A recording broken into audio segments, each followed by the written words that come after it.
Quanta alegria, que manhã repleta de alegria, quantos encontros especiais, quantas expressões de louvor, expressões do coração, expressões da convivência, da caminhada, quanta beleza, quanta alegria. E alegria pela presença das pessoas que vieram aqui à frente, compartilhar um pouco da caminhada na Hebe. Alegria mais uma vez o casal Jordan e Isabelle, que nós acompanhamos desde garotinhos, hoje um casal que está aí trabalhando, fazendo arte, educando, servindo a Deus. Uma alegria a presença desse casal querido. A presença também da minha colega de trabalho, que alegria, Dilma, contar com a sua presença, saber que seu esposo está aprendendo violão aqui na associação. Que alegria, maravilha. Alegria também com a presença da nossa maestrina Karina, nossa eterna maestrina. Uma alegria enorme. Ela que formou, digamos assim, o nosso segundo coral, né? Foi formado, ensinado, alimentado, pastoreado pela maestrina Karina, uma pessoa que mora no nosso coração, no coração da nossa comunidade. E é uma alegria imensa tê-la aqui conosco. Os irmãos e irmãs que continuam na caminhada, também é uma alegria estarmos aqui reunidos e reunidas para esse momento de louvor e gratidão a Deus por tantos frutos de beleza, de comunhão, de fé, de perseverança. E o Evangelho de hoje é muito propício. O Evangelho de hoje encontra-se em Mateus 25. Convido quem puder abrir as suas Bíblias, ou mesmo no celular. Mateus capítulo 25, versículos 14 a 30.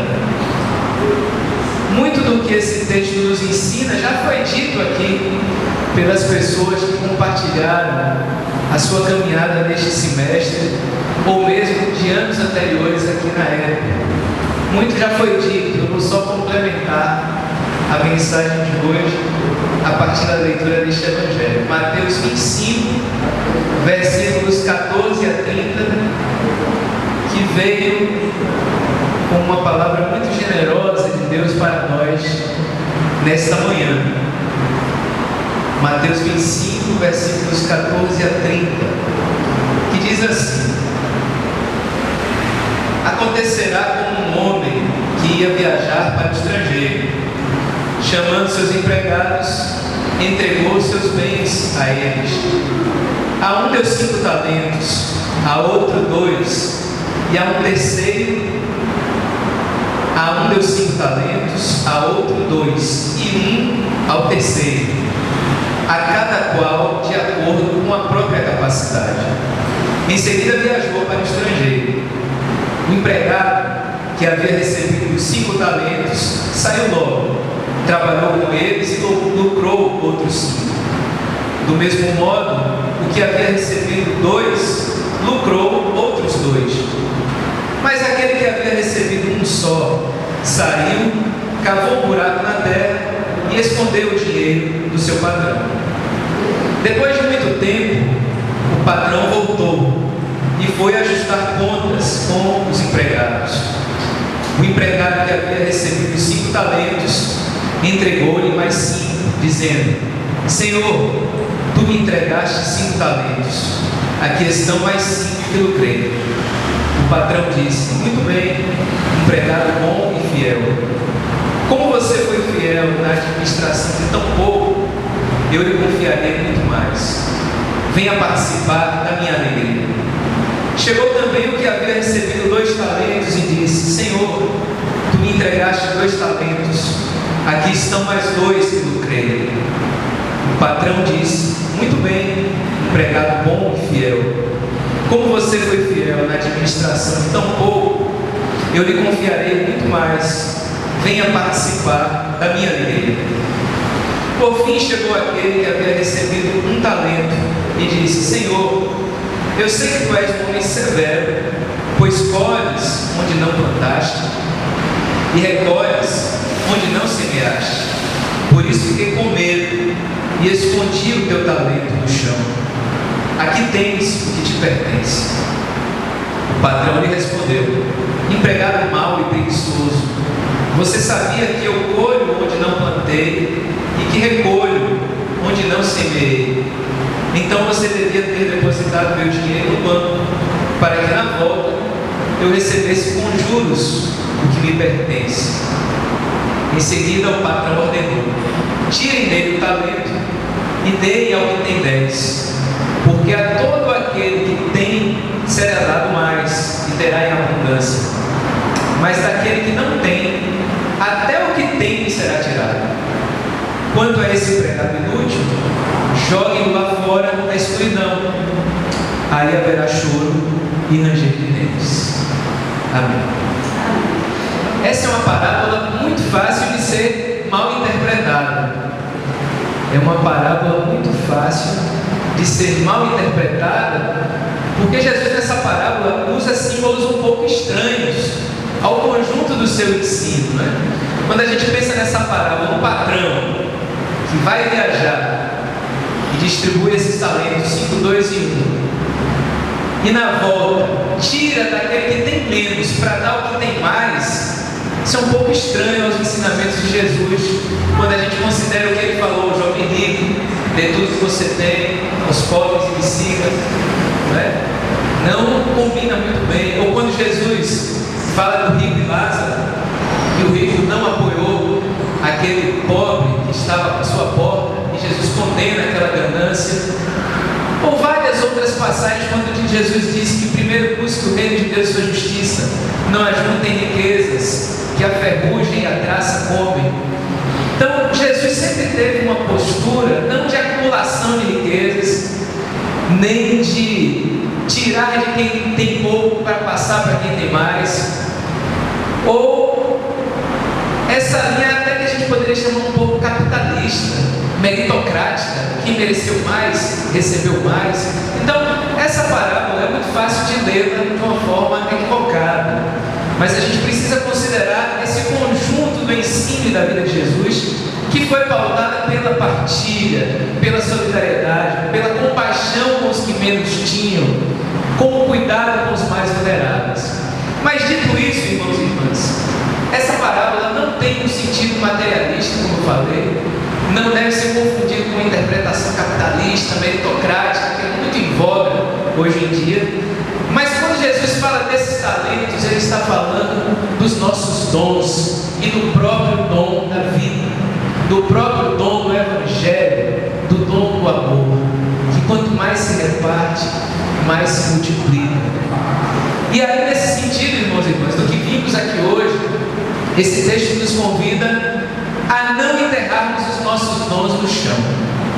Esse texto nos ensina que o dom da vida e os dons que Deus nos dá não foram feitos para serem enterrados, seja por medo, seja por timidez, seja por várias circunstâncias da vida, como foram compartilhadas aqui. Os dons que Deus nos deu são para serem, existem para serem desenvolvidos e para frutificar. É para isso que Deus nos concede o dom da vida e os dons que Ele espalha a cada um de nós, para que nós possamos desenvolver e dar frutos e multiplicá-los. Multiplicados na perspectiva do reino de Deus, multiplicados para que sejam úteis aos outros, multiplicados para que promovam o bem comum, multiplicados para que sejam expressão de solidariedade e beleza, como nós vimos aqui, multiplicados para que o Evangelho alcance outras vidas e transforme vidas, famílias, transforme o mundo. É para isso que Deus nos dá o dom da vida e os dons que Ele distribui de forma diversa entre nós. Não para que enterremos, mas que possamos trabalhar, desenvolver para que eles frutifiquem. Que possamos perseverar, porque desenvolver os dons requer coragem e esmero, dedicação, como vocês testemunharam aqui ao falar dos cursos de culinária, dos cursos de artesanato, dos cursos de música. Existe de nós coragem para vencer alguns medos, existe de nós sair da zona de conforto, existe de nós perseverança, persistência.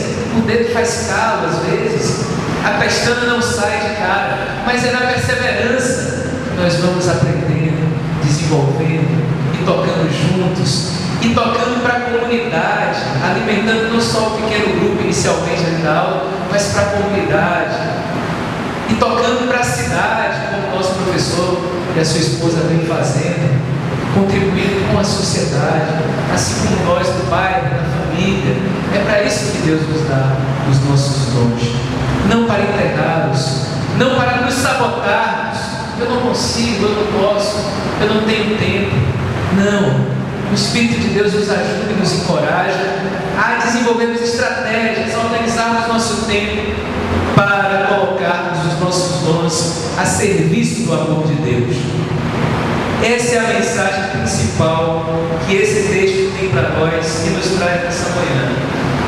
Colocar os nossos dons a serviço dos sonhos, inclusive. Muitas vezes os nossos dons são duas coisas, servem para as duas coisas. Muitas vezes os nossos dons são respostas a clamores. Deus nos dá dons, nos oferece vocações, porque pessoas clamam pelo nosso serviço.